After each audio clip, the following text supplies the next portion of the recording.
One of the things that is so eye-opening is that a lot of the stories are similar. It's often hardship that is really causing people to move. Oftentimes, people are trying to just find a place of refuge and hope, not just because they long for that, but because they're really facing extreme corruption in their communities. Maybe their country's facing an economic collapse. Maybe they are being led by regimes that, because of maybe their political faith or even just their faith alone, are being persecuted. Oftentimes, two different natural disasters and climate impacts is drawing people out of their homes, whether it's drought, hurricanes, right? A lot of communities have a lot of different impacts that are really causing them to look externally, right, for a different place to find that place of refuge. And so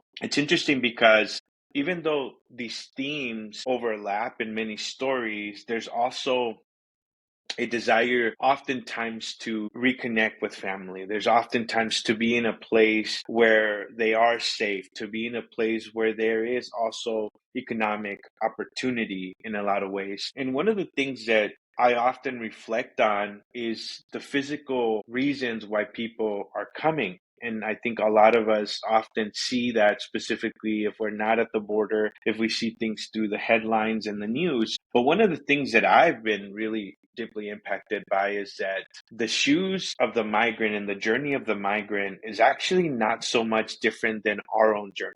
Because when we look internally into our souls, I too am longing for peace. I too am longing for refuge. I too am longing for a place to belong, to be loved, to be included. Yes, somebody else's story might be living out in this physical external migration, but our internal journey is also, I believe, searching for the divine. And Mm, so I think for me, even though there's so many themes and so many hard realities of why people are moving, that is one thing that just brings me back to this whole idea of we're not that much different than each other, because we have these correlations and internally we're all longing for similar things.